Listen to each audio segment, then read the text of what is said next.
Waalaikumsalam Waalaikumsalam warahmatullahi warahmatullahi wabarakatuh. wabarakatuh. Salam. Bismillah, alhamdulillah. Alhamdulillahilladzi amarna al-i'tisama bihablillahi matin. Salatu wassalamu ala sayyidil mursalin Muhammadin wa ala alihi wa ashabil mujahidin at-tahirin. Subhanaka la ilma lana illa ma 'allamtana innaka antal alimul hakim. Rabbi shrah li sadri wa yassir li amri wahlul 'uqdatam min lisani yafqahu qawli amma ba'd. Ridha wa li syafa'ati Rasulillah wa li kulli niyatin as-salihah al-Fatihah. A'udzu billahi minasyaitonir rajim. Bismillahirrahmanirrahim. Alhamdulillahi Rabbil Alamin Ar-Rahmanir Rahim Maliki Yawmiddin Iyyaka na'budu wa iyyaka nasta'in ihdinas siratal mustaqim Siratal ladzina an'amta 'alaihim ghairil maghdubi 'alaihim waladdallin Rabbi firli wa liwalidayya wa li jami'il mu'minina amin. Bapak Ibu dan teman-teman rahimakumullah, alhamdulillah pagi hari ini kita bisa kembali bersilaturahmi dan ngaji bersama-sama. Anugerah Allah yang sangat luar biasa harus kita syukuri. Pagi-pagi bisa bersilaturahmi dengan orang-orang baik, soleh dan solehah seperti panjenengan semuanya. Dari ujung timur, paling jauh pagi hari ini Pak Cita di Denpasar.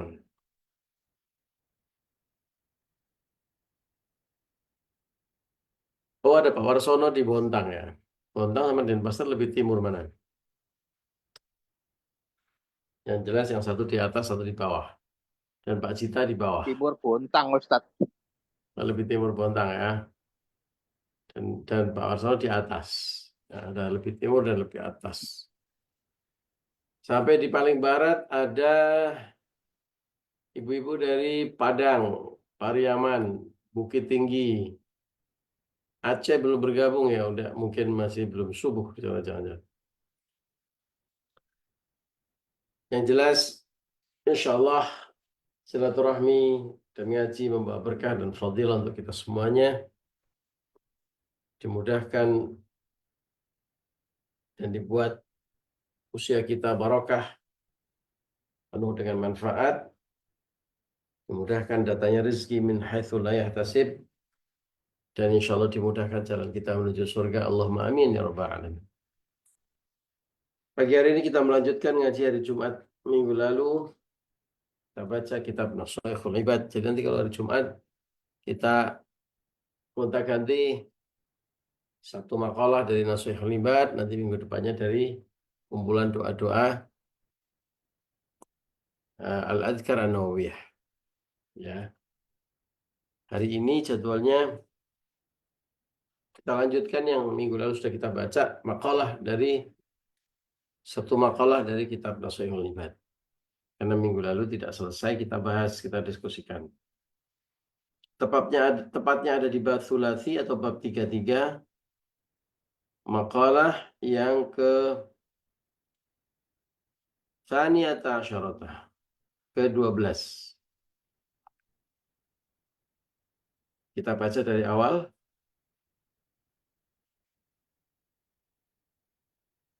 A'udzubillahi minasyaitonirrajim. Bismillahirrahmanirrahim.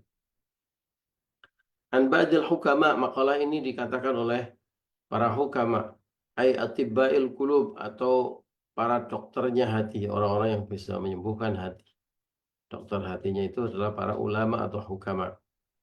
Salah satu asya'a, ada 3 hal, tufarrijul ghusas, yang menghilangkan ghusas. Ghusas itu susah, sedih, galau. Kalau ada orang galau, susah, ini obatnya. Ya. Kata para pakar, salah satu ciri anak Gen Z adalah mudah galau. Nah, ini nasihat untuk kita semuanya, wabil khusus anak-anak muda Gen Z yang suka galau. Ada 3 hal yang bisa menghilangkan kegalauan. Apa saja sih? Yang pertama adalah zikrullahi ta'ala. Mengingat Allah subhanahu wa ta'ala. Bi'ayyi sifatin kanat, dengan berbagai atau dengan semua sifat yang dimiliki. Ya. Minggu lalu sudah kita bahas ya. Kayyakula kathiran. Sebagaimana contohnya zikrullah adalah banyak-banyak mengucapkan la ilaha illallah wala haula wala quwata illa billah. Ya, ini kalimat yang sudah tentu insya Allah populer dan kita semuanya menghafalnya, sudah menghafal ya. La ilaha illallah itu adalah syahadat kita. Kenapa syahadat bisa mengingat Allah, mengingat Allah menghilangkan kegalauan? Karena syahadat otomatis kita merefresh kembali komitmen kita, janji kita, ya, proklamasi kita bahwa tidak ada Tuhan selain Allah. Artinya dari sisi kegalauan ini kita diingatkan dengan apa yang kita ucapkan. Bahwa kalau kita sudah mengatakan la ilaha illallah, tidak ada Tuhan selain Allah, kita melepaskan diri. Pertama kali syahadat ini adalah kita melepaskan diri. Melepaskan diri dari apa? Dari Tuhan-Tuhan kecil. Dari Tuhan itu apa sih? Dat yang menguasai kita. Ya. Kita melepaskan diri. Enggak boleh ada yang menguasai saya. Ya. Termasuk harta, benda, kuasa, tahta, wanita, buat wanita ya pria, atau pasangan kita. Enggak boleh ada yang menguasai kita. Illallahi, kecuali Allah Subhanahu wa ta'ala. Nah, kalau kita lihat coba, pasti yang bikin orang galau, ya. Salah satu penyebab terbesar kegalauan adalah gap yang luas, yang dalam antara harapan dan kenyataan. Pengen diperhatikan, ternyata kita nggak diperhatikan. Ya. Pengen ditemani, dikunjungi, ternyata nggak dikunjungi, nggak ditemani. Pengen punya pacar, pengen punya uang, itu lagunya Opi. Pengennya banyak ya, tapi nggak didapat. Nah, kepengen itu kan kita dikuasai oleh apa? Oleh keinginan. Yang karena keinginannya tidak didapatkan lalu kecewa. Ya. Nah, sekarang orang yang beriman, orang yang mengikatkan diri kepada Allah, itu keinginannya ya hanya Allah Subhanahu wa taala. Dan Allah sudah mengatur sedemikian rupa. Misalnya kalau orang kepengen rizki, Allah pastikan semua orang dapat rizki yang cukup, bukan berlebih tapi cukup. Ya kan? Kalau orang kepengen mendapatkan atau menjadi versi terbaik dari dirinya, Allah buat fi ahsani taqwim, kita semuanya diciptakan dalam keadaan yang terbaik. Tidak hanya secara fisik, tapi juga qada dan qadar kita. Apapun yang akan terjadi pada diri kita. Kita imani itu semua adalah yang terbaik untuk kita. Maka nggak kecewa kan? Nggak galau kan? Misalnya, saya yang bekerja kok yang diakui oleh atasan teman saya, misalnya. Galau nggak? Kecewa nggak? Kalau berharap kepada manusia, kecewa pasti. Ah, bosku payah nih, temanku parah nih, bisa menggunting dalam lipatan. Ya, kecewa galau. Anak kepada orang tua atau orang tua kepada anak. Oh, saya mengharapkan anak saya begini, begini, begini.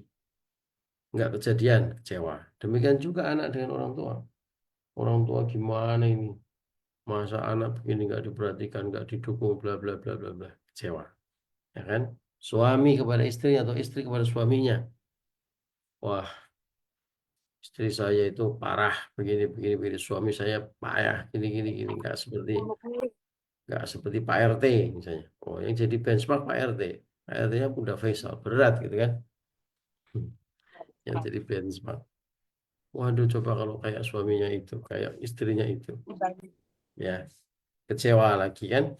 Karena apa? Karena berharapnya kepada manusia. Ini secara logika saja dulu.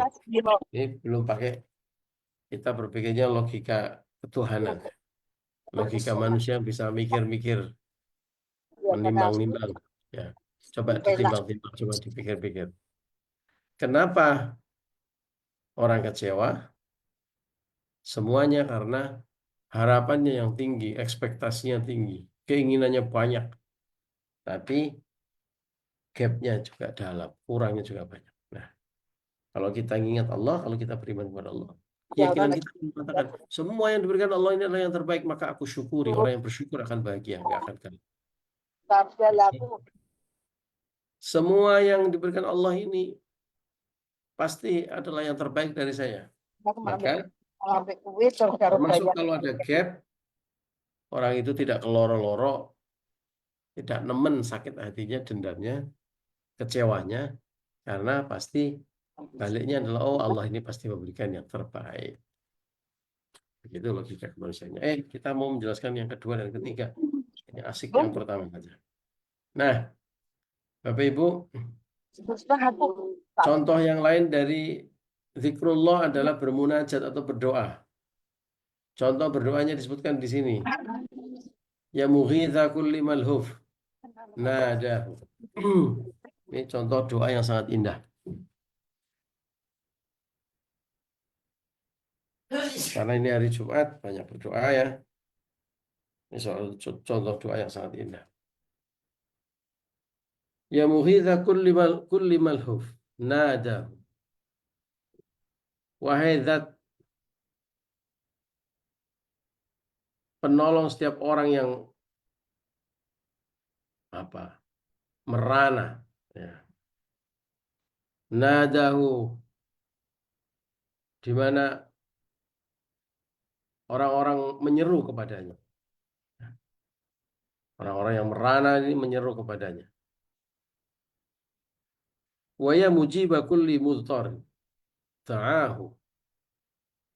Wahai zat yang mengabulkan setiap doa orang-orang yang susah. Wa ya haliman ala kulli dhi hafwatin asahu. Wahai zat yang maha bijaksana, di mana setiap orang yang bersalah dan durhaka, ya. Allah ini bijaksana kepada orang-orang yang salah dan durhaka. Orang salah saja itu diampuni sama Allah. Orang yang durhaka saja kalau mau beristighfar, kalau mau mohon ampunan diampuni oleh Allah. Ya. Maka disebutkan dalam doa ini ya haliman, zat yang maha bijaksana.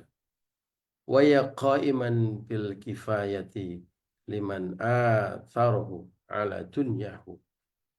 Wahai Tuhan, wahai zat yang mencukupi setiap orang-orang yang mementingkanmu atharuhu ala dunyahu, dibandingkan dengan dunianya. Orang-orang yang mementingkan Allah lebih daripada dunianya. As'alukal wusula ila ma asilu ilaih. As'alukal wusula. Sungguh aku mohon kepadamu untuk dapat mencapai atau mendapatkan, menggapai sesuatu. Ya. Cita-cita kita, harapan kita, itu kan ingin kita gapai. Ila ma la asilu ilaih, mencapai atau menggapai sesuatu yang tidak mungkin aku gapai, ya, illa bima'unatika, kecuali dengan pertolonganmu. Wa daf'a ma la utiqu daf'ahu,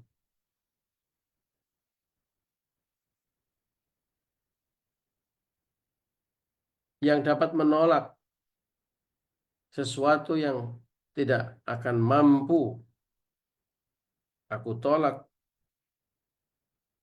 illa biquwwatika, kecuali dengan kekuatanmu ya Allah. Ya, doanya indah sekali ya. Wa as'alukal khairata fiha afiyatun. Dan aku memohon kepadamu untuk dapat mencapai, aku memohon kepadamu kebaikan-kebaikan, untuk bisa mendapatkan, bertemu dengan kebaikan-kebaikan, fiha afiyatun, yang di dalamnya ada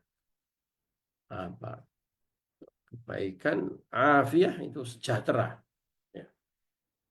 Hal-hal baik dan di dalamnya juga baik. Wa afiyatan fiha khairatun, Ada hal-hal kesejahteraan, ada yang hal-hal yang sifatnya baik, ada yang secara keduniawian baik. Sejahtera itu kan tampaknya kecukupan semua secara keduniawian. Tapi belum tentu di dalamnya ada kebaikan.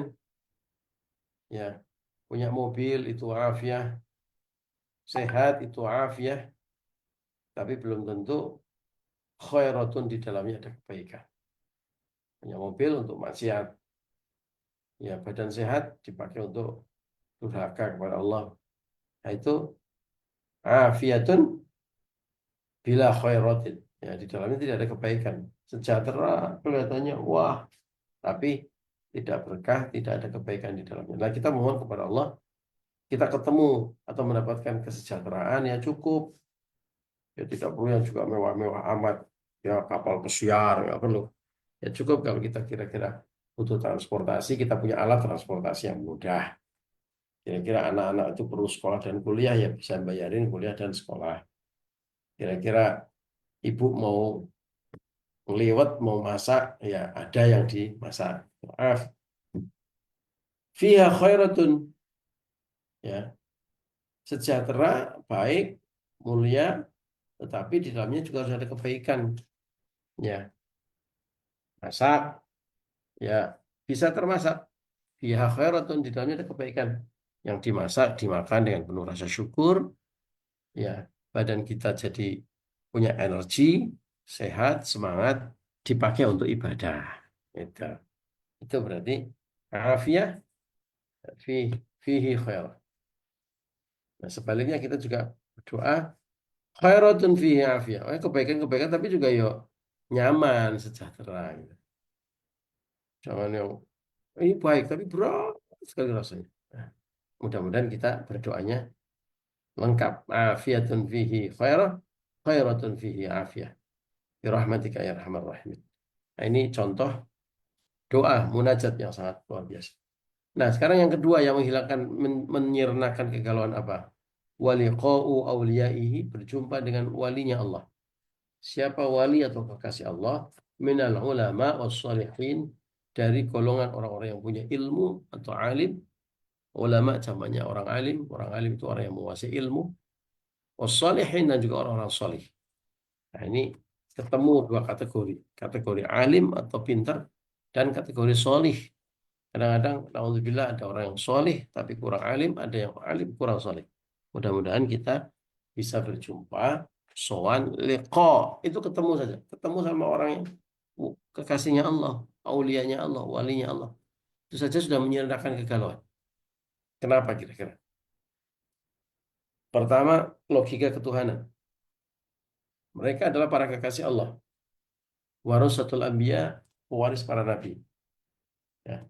Logika ketuhanan atau keimanan kita mengatakan bahwa kita yakin kalau mereka wali Allah, disayang oleh Allah, pasti namanya kekasih Allah, pasti kan disayang ya. Nggak ada orang ini dia kekasihku tapi aku benci kepadanya, nggak mungkin kan. Ya kekasihku ya pasti dipuja-puja. Wahai kekasihku, ya, engkau bak rembulan yang bersinar penuh. Wah ya gitu kan. Itu keahliannya Mbak Cita, bisa bikin beliau ini pujangga ya. Jadi pujangga yang tersesat jadi salesman. Nah, semua orang yang mencintai sesuatu pasti dipuja-puja, ya, pasti disayang-sayang. Demikian juga Allah kepada para walinya, pasti disayang-sayang. Ya, Allah dalam beberapa apa namanya ayat dan juga hadis kursi menyebutkan akan menceritakan, memamerkan hamba-hamba Allah yang soleh, solehah kepada penduduk langit dan bumi. Nah, itu tanda Allah menyayangi. Nah, kalau Allah sudah menyayangi, pasti apapun dicukupi dan menjadi baik. Maka para wali Allah itu cukup dan menjadi baik dan sumber inspirasi kebaikan buat sekitarnya, termasuk kita semuanya. Jadi kalau kita bertemu dengan mereka saja sudah mendapatkan inspirasi kebaikan. Ya, apalagi kemudian kita melihat akhlakul karimahnya. Apalagi kita mendengarkan nasihat-nasihatnya. Ya. Beliau-beliau ini Nggak usah ceramah, kita sudah belajar banyak dari cara beliau berjalan, cara beliau makan, cara beliau menerima tamu. Ini para wali Allah, ya pelajaran yang luar biasa. Para ulama-ulama, orang yang alim dan orang yang soleh. Alim sekaligus soleh, atau soleh juga alim. Ya, misalnya kemarin pagi, subuh-subuh saya mengikut ngaji Ustadz Sungkono karena harus sowan kiai ya, di Jakarta ini. Saya dari akhir kiai dari Jogja untuk sowan kiai. Ya. Semua yang keluar dari mulut ulama kita itu lautan ilmu, itu mutiara. Meskipun beliau hanya cerita, ya, beliau nggak Allah berfirman, belum sampai segitu. Baru cerita itu sudah lautan ilmu. Kata demi kata yang keluar itu adalah lautan ilmu. Contoh misalnya kemarin pagi pas saya sowan itu ya, seorang kiai di Jakarta, beliau bercerita. Apa yang beliau ceritakan kemarin pagi? Cerita tentang seorang ulama yang juga pengasuh pondok pesantren Kerapiak di Yogyakarta, ya, yang mengarang kitab bahasa Arab terlengkap, sorry, kamus Arab Indonesia terlengkap, yaitu namanya Kamus Al-Munawir. Ya, beliau adalah Kiai Haji Warsun Munawir atau biasa dipanggil Mbah Warsun. Ya, ini kiai muda yang saya dari akan saya temani, saya antarkan itu adalah keponakannya. Nah, keponakannya Mbah Warsun ini. Mbah Warsun ini di Jogja sangat terkenal, orang itu kenal wajahnya. Nah, suatu hari Mbah Warsun ngajak ponakannya ini, kiai muda yang sahabat saya ini, itu mencari mobil bekas untuk pondok. Ya, carilah ke pasar mobil. Kalau di Jogja pasar mobil bekas itu di depan TVRI. Ya, pagi-pagi hari Minggu, Sabtu Minggu banyak mobil-mobil bekas dijual. Dalam perjalanan itu, sang ponaan kiai muda yang sahabat saya itu pakai sarung kan, diminta ganti pakai celana Bapak Ibu. Bawa celana nggak bawa, pakai. Biasanya kalau santri kan kemana pakai sarung.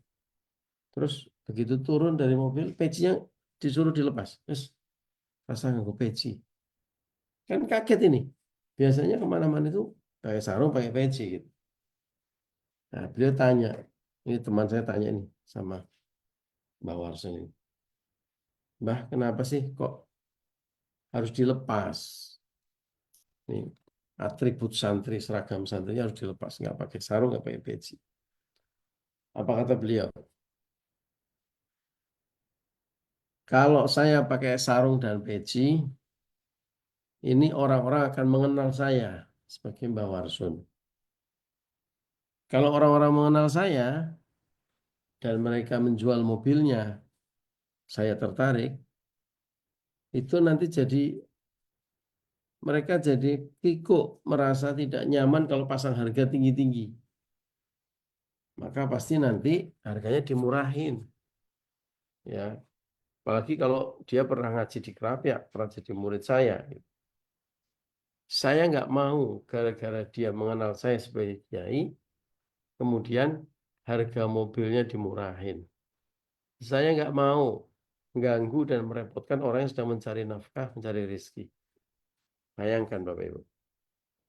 Ya, di tengah orang kebanyakan itu pada sibuk memanfaatkan posisinya untuk mendapatkan kepentingan pribadi, yaitu pejabat, yaitu entah itu eh, apa namanya orang yang terkenal, apa itu orang yang apapun lah ya. Pokoknya kepentingannya memanfaatkan ya posisinya untuk kepentingan pribadi, baik jabatan maupun pengakuan masyarakat. Beliau justru sebaliknya, beliau tidak kepengen dikenali, sehingga gara-gara dikenali sebagai Kiai Warsun, nanti orang akan memasang harga yang murah. Luar biasa. Pulang dari TVRI itu, ajak makan dan pada ngajak di warung soto yang terkenal di Jogja, salah satunya adalah warung soto Pak Soleh. Nah, warung soto Pak Soleh itu kenal sama Mbah Warsun. Maka kemudian Mbah Warsun ngajak makan di pojok, tidak pakai peci, balik badan, dia tidak dikenali itu sebagai Mbah Warsun. Karena kalau dikenali nanti pasti Bu Solehnya nggak mau dibayar, ya. Kasirnya nggak mau dibayar. Beliau justru menyembunyikan identitasnya agar orang-orang itu tidak direpotkan karena tahu beliau. Nah, segitunya sikap akhlakul karimah para ulama di tengah kebanyakan orang, pejabat, ya, hobinya atau banyak lah, tidak semua lah ya, yang memanfaatkan jabatannya, ya, kasih KTP LC, ya, eh, ya pokoknya begitu, ya kita sama-sama tahu, nggak perlu disebutkan. Nah, ini para ulama, para hukama memberikan contoh kepada kita bagaimana bersikap justru sebaliknya, memberikan teladan kepada kita. Orang kalau punya jabatan, orang kalau dikenal, jangan manfaatkan itu semua untuk kepentingan pribadinya atau golongannya. Itulah contoh. Itulah mengapa bertemu liqa'u aulia Allah, bertemu dengan para wali Allah, itu orang-orang yang alim dan soleh, itu bisa menyernakan kegalauan. Kalau kita sedih, kalau kita sedang galau, lihat itu akhlakul karimah mereka. Lihat bagaimana mereka tersenyum saja sudah meneduhkan. Ya, itulah mengapa ya, kalau galau, zikrullah yang pertama. Yang kedua, liqa'u aulia Allah. Jumpailah para wali-wali Allah. Ya, di antaranya adalah minal ulama wassalihin, orang-orang yang alim sekaligus orang-orang yang saleh. Mudah-mudahan kita semua ini adalah termasuk jamaah anti galau. Ya, kalau didolimi orang, kalau kehilangan sesuatu, kalau nggak mendapatkan sesuatu, ya sedih-sedih sedikit manusiawi. Tapi nggak banyak-banyak dan nggak galau nemen-nemen. Nggak terlalu keterlaluan dalam galaunya. Karena apa? Karena kita bisa zikrullah, ya, mengingat Allah dengan seluruh sifat-sifatnya, ya, bermunajat, berdoa kepada Allah. Dan yang kedua, kita juga bisa berjumpa silaturahim, ya, mujalasah dengan orang-orang yang soleh dan alim. Allahumma amin ya rabbal alamin. Demikian Bapak Ibu ngaji kita pagi hari ini. Mohon maaf atas segala kekurangan dan kehilafan. Allahul muwaffiq ila kamit thoriq. Assalamualaikum warahmatullahi wabarakatuh.